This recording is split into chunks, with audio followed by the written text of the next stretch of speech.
हरिः ఓం శ్రీ గురుభ్యో నమః.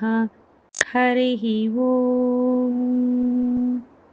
వాక్య విభూతి అనే శీర్షికలో భగవాన్ శ్రీ సత్యసాయి బాబా వారి ఉపదేశము తెలుసుకుందాం. సాయి శరణం, బాబా శరణం.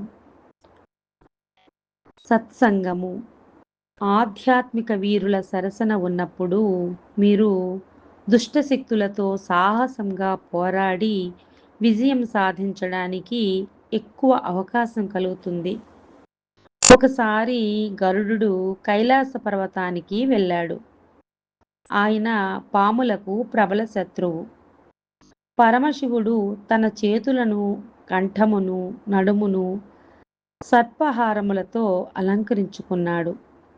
శివుణ్ణి అండగా కలిగి ఉన్న ఆ విషసర్పాలు తమకేమీ భయం లేదని గ్రహించి గరుడుని చూసి పడగల విప్పి బుసలు కొట్టగా, క్రిందికి దిగి రండి, మీ సంగతి నేను చూస్తాను అని కేకలు పెట్టాడు గర్తుమంతుడు.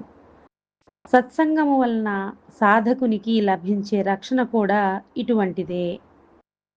నీళ్లతో నింపిన కుండను కొలనులో ఉంచినట్లయితే నీరు ఎగిరిపోదు. భోగుల నడుమ ఉన్నప్పుడు యోగుల శక్తి కూడా హరించుకుని పోయే ప్రమాదమున్నది. పొగరెక్కి ఉన్న గుర్రమునకు వేసిన కళ్ళెముతో, వెల్లువతో ఉన్న నదీ ప్రవాహమునకు వేసిన ఆనకట్టుతో సత్సంగమును పోల్చవచ్చును. ఓం శ్రీ సాయిరాం.